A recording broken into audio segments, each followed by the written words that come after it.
Hi, hello dear students. Welcome to online classes, Mangalore University. Um, Today I am talking about Animal Farm, Chapter 6, where we have discussed about Chapter 5 in our earlier sessions. Now I'll be talking about the complete information about Chapter 6 and its short notes and annotations. Okay, dear students, as we had seen that there were so many important factors in chapter 5 there. The abolishment of snowball by the hypocritical plans of Napoleon. He sent some 9 dogs to take away the snowball out of the farm that we had seen in the chapter 5, and the project which was proposed by snowball actually to build a or construct a windmill. Now that is going to be taken operation in this particular unit, chapter 5. So we will have explanation and its important you know ideas and short notes and annotations. To begin with, in this chapter, all the animals dedicate their energy and time to building of the windmill. It is the time for them to build the windmill. It was the project proposed by the Snowball, actually, as assumed by Napoleon. The process is quite tedious. It was a very hardsome work, not at all an easy task to build the windmill then, and demands all the animals to give the best of their effort and concentration. All the animals working very hard by following the words of Napoleon. They were working very hard in order to construct a windmill. So, obviously, we have seen throughout the novel till now, a boxer is supposed to be a very hard working horse. He is a very simple character, and he pronounces himself that I will be working harder and harder to uplift the animal farm. In that context, boxer emerges as one of the most dedicated and uh, strong animals in the animal farm. He is working very hard. His dedication is incomparable. Napoleon announces that the animal farm is to start trading with the other farms. Look at that. This is one of the most important factors you have to observe. Napoleon decides to start a trading with other farms. That is the reason why he appointed his personal secretary. His name is Mr. Wimper. So to facilitate this process, Napoleon hires. He decided to appoint Mr. Wimper as his agent from the trade of animal farm with the other farms. When the humans meet in the pubs, they discuss that the windmill will eventually collapse and the farm will go broke. See, this is the kind of a discussion we can see when all the humans are discussing in pub about the windmill, and obviously the animal farm will go broke. It is not going to be a successful project. By this time, Mr. Jones has given up on his attempt to regain the control of the farm, and he relocates to another part of the country. So, Mr. Jones left the farm. He decided not to go into the animal farm. He relocated himself into another part of the country. The pigs get into the farmhouse and start sleeping on the beds. See, look at that. Look at the changes you can observe in the context of the time. The pigs started to acquire the farmhouse, and they started to sleeping on the beds in which they were not supposed to do. They were not supposed to sleep there. When questions arise, the squealer justifies that the action by saying that the pigs need good rest after a long day's work. According to the seven commandments, the animals are not supposed to sleep on bed with sheets. That is one of the commandments which proclaims so beautifully. So they are, the pigs are not following the commandments. When the question arises, Wheeler justifies pretty clearly that the pigs need good rest as they are working very hard during the day time. During November the same year, a big storm blew away the windmill just as the humans had indicated. See, as the humans were discussed pretty clearly in the pub, the windmill is going to be broken and the animal farm will go into be broken into the pieces. The same thing had happened during the November. The windmill project was completely collapsed. It was broken into pieces, and Napoleon indicates that the disaster has been caused by Snowball. Look at that. He just simply passes his ball from his pocket to Napoleon to Snowball. See, why the windmill has fallen? Just because of Snowball's hypocritical and disaster effort. And he offers anybody sums of money to any person. Look at that. He directly giving an offer to all the animals. Whoever wants to pick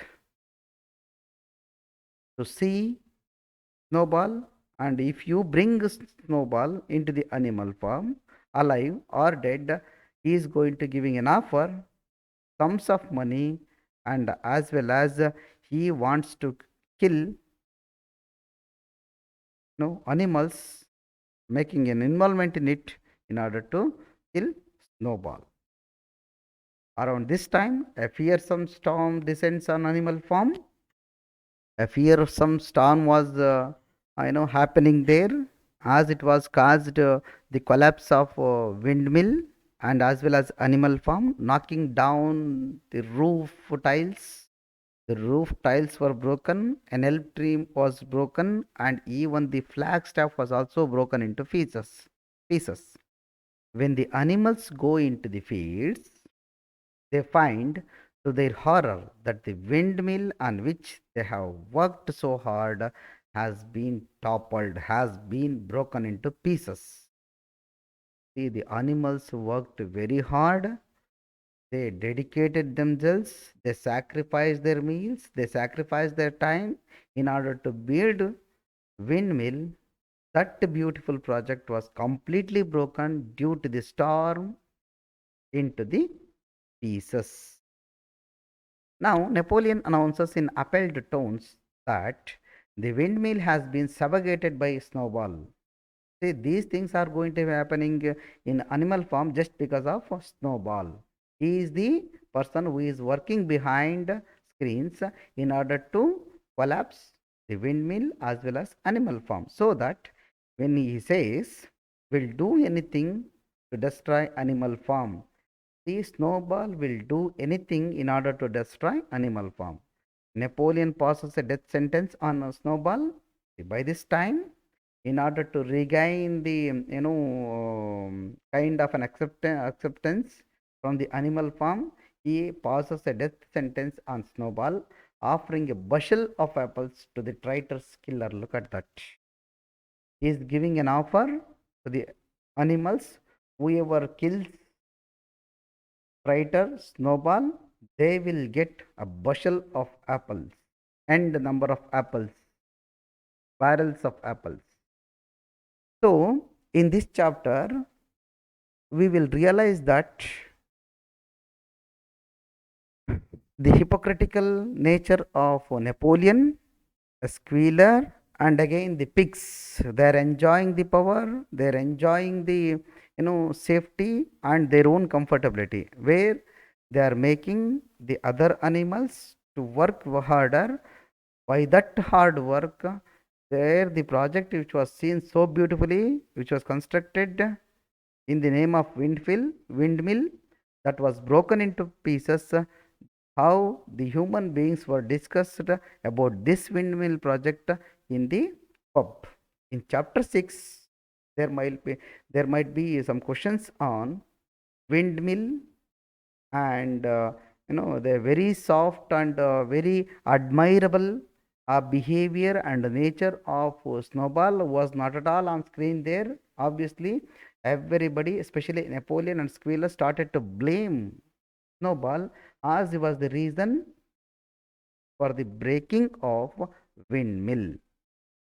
See, the animals begin working tirelessly to complete the windmill. They were working very hard, tiresome work, very hard some time they spent in order to build, construct a very beautiful windmill. By autumn, the windmill is half finished. One night in November, a violent winds ravage the farm and destroy the complete, formation of a windmill. That project was collapsed. It was broken into pieces. Napoleon quickly blames the destruction of Snowball. He sentences Snowball to the death and offers off a bushel of apples and the title of animal hero. Second class, look at that. Whoever kills a Snowball, he will be offered a bushel of apples and he will be awarded animal hero second class to any animal that detains him. There is a track of pig footprints leading to the edge there, which Napoleon attributes to Snowball. Then Napoleon rouses the animals to action, saying, "Forward, comrades!" When he is observing that these footprints are none other than Snowballs. He is giving a commandment, an order before all the animals. Forward, comrades! Long live the windmill! Long live animal farm! See, he is giving a kind of a reproachful, speech before the animals. He wanted, Snowball should be killed. Orwell makes the connection between fear tactics and economic strategy very clear at the end of chapter 6. Napoleon moves directly from accusing Snowball of destroying the windmill. Napoleon remains a leader the animals are willing to follow. He remains the leader. As the animals don't have much options to accept the leadership from the other animals, where Napoleon stood tall and they cannot see another choice. Anyway, especially with Mr. Jones and Snowball cast as enemies. Finally, Mr. Jones and Snowball, both of them, they are considered as enemies to the animals. But the legitimacy of Napoleon's authority is becoming more and more suspect to the reader. Now, there will be an annotation from this particular chapter. You have to prepare yourself for the annotations. No animal shall sleep in a bed with the sheets. Look at that. This is a very beautiful quote which comes inside this particular chapter. When the pigs started to sleep on the beds of the human beings, they are, not following the commandments, the seven commandments. They are breaking the commandments of their own. At this particular time, these lines are obviously taken from chapter 6 of the animal farm. When the pigs move into Mr. Jones' home, and rumors begin to circulate that the pigs have been sleeping in Mr. Jones' bed. Disturbed, Clover thinks she remembers one of the seven commandments forbids animals from sleeping in the beds. When Muriel reads the fourth commandment, that was the fourth commandment that reads like this: no animal shall sleep in a bed with sheets. Wheeler goes on to explain he is there to giving a reason why the pigs started to sleep in the beds of humans, that it is perfectly okay for animals to sleep in beds. Why means, but the rule actually forbids animals from using sheets. See, as he has proven his statement that they are not using the sheets, which are a human invention. So Squealer then explains it is essential for pigs to sleep in comfortable beds. It is essential for the pigs to sleep in a comfortable beds. Why means they are working so hard. They are the brain workers. They are the intellectuals. They are the ones who are leading the farm because they need rest to do all the brain work needed to run animal farm. After hearing Squealer's explanation, the animals passively accept the fourth commandment and feel reassured. So, with this, we will come to the conclusion of this particular session. No more delays. Look at that. Look at the cry from Napoleon at the end of this chapter. No more delays, my dear animals, comrades, my dear friends. When the footprints had been examined, see, those footprints are none other than the footprints of Snowball. So he decided to give a statement before all the animals. He is provoking the animals to kill Snowball. There is work to be done. This very morning we begin rebuilding the windmill. We are again going to work. We are going to rebuild the windmill and we will build all through the winter, rain or shine. Irrespective of rain, irrespective of sunshine, and irrespective of winter, cold, we are going to build windmill again. We will teach this miserable traitor, I mean Snowball, that he cannot undo our work so easily. He cannot disturb for our work so easily. Remember, comrades, there must be no alteration in our plans. They shall be carried out to the day. Forward, comrades. Long live the windmill. Long live animal farm. He gave one powerful speech at the end of the chapter 6 there. He promotes all the animals, provokes all the animals in order to up against Snowball to kill him. The traitor, so called the Snowball, not possible for him to destroy their plan, so that you have to work harder. We are going to reconstruct the windmill again by giving a wonderful and a powerful statement. Comrades, long live the windmill, long live, and long live animal farm. So this chapter comes to an end with this particular powerful speech by Napoleon. I hope you understood the session pretty clearly. Thank you very much. Happy reading. Stay safe.